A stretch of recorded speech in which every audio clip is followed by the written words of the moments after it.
حضرت سیدہ حفصہ رضی اللہ عنہا ام المومنین سیدہ حفصہ رضی اللہ عنہا نبوت کے اعلان سے 5 سال پہلے پیدا ہوئیں۔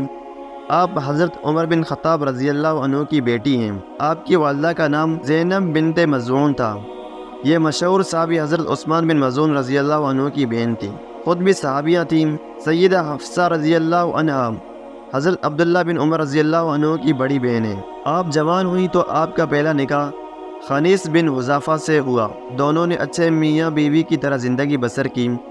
حضرت عمر رضی اللہ عنہ سب سے پہلے ایمان لانے والوں میں شامل ہیں۔ اسی طرح سیدہ حفصہ رضی اللہ عنہا بھی ماں باپ کے ساتھ ہی مسلمان ہو گئی تھیں۔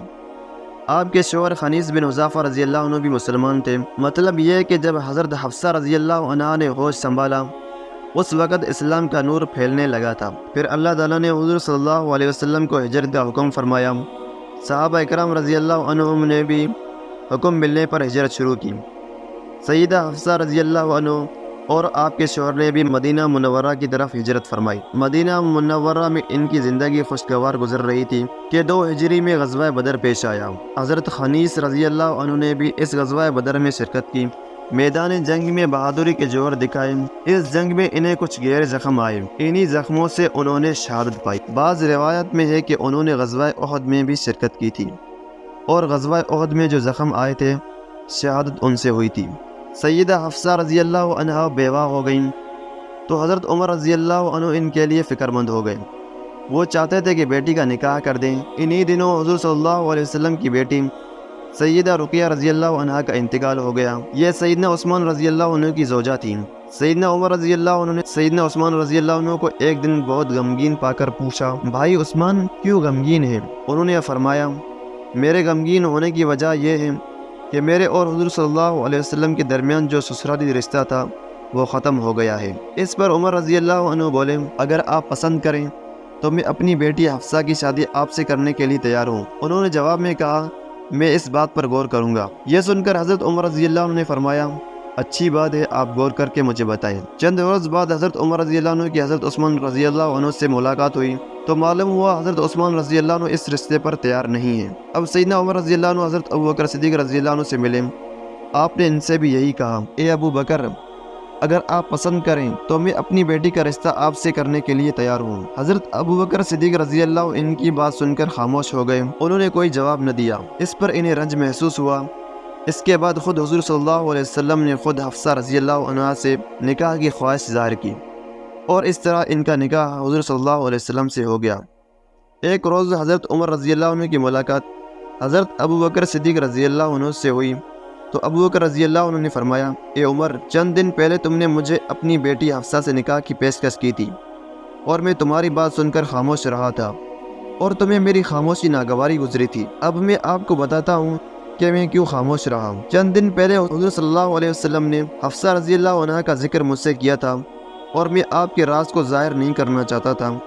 اگر حضور صلی اللہ علیہ وسلم حفصہ رضی اللہ عنہا سے نکاح نہ کرتے تو پھر میں اس کے لیے تیار تھا۔ حضرت عثمان رضی اللہ عنہ نے جو انکار کیا تھا وہ اس وجہ سے کیا تھا کہ ان دنوں ان کی خواہش تھی کہ حضور صلی اللہ علیہ وسلم کی دوسری بیٹی سیدہ ام کلثوم رضی اللہ عنہا سے نکاح کرنے کی تھی، ورنہ وہ انکار نہ کرتے۔ اس طرح حضرت حفصہ رضی اللہ عنہ کا نکاح حضور صلی اللہ علیہ وسلم سے ہو گیا۔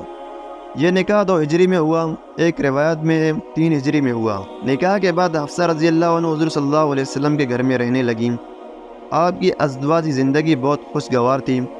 آپ حضرت عمر رضی اللہ عنہ کی بیٹی تھیں، اس لیے مزاج میں قدر تیزی تھی۔ حضور صلی اللہ علیہ وسلم نے ایک بار انہیں رجی طلاق دے دی، لیکن دوسرے دن حضرت جبریل علیہ السلام آ گئے۔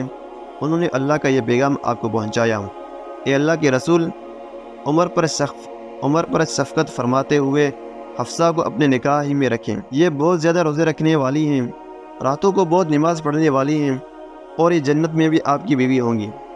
چنانچہ اللہ کے حکم کے مطابق آپ نے طلاق واپس لے لی۔ مطلب یہ کہ اللہ تعالیٰ کے نزدیک ان کا اتنا مرتبہ تھا۔ آپ نے شعبان 45 ہجری میں وفات پائی۔ وہ زمانہ حضرت امیر معاویہ رضی اللہ عنہ کی خلافت کا تھا۔ گورنر مدینہ مروان بن حکم نے نماز جنازہ پڑھائی۔ آپ کے بھائی عبداللہ بن عمر رضی اللہ عنہ اور ان کے 2 صاحبزادوں عاصم رحمہ اللہ، سالم رحمہ اللہ، عبداللہ رحمہ اللہ اور حمزہ رحمہ اللہ نے آپ کو قبر میں اتارا۔ بعض روایات میں آپ کی وفات 41 ہجری میں بھی بتائی گئی ہے۔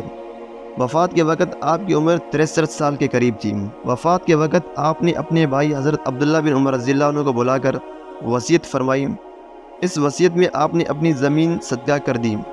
یہ زمین سیدنا عمر رضی اللہ عنہ نے ان کی نگرانی میں دی تھی۔ آپ نہایت عالم، فاضل اور علم و کمال کی مالکن تھیں۔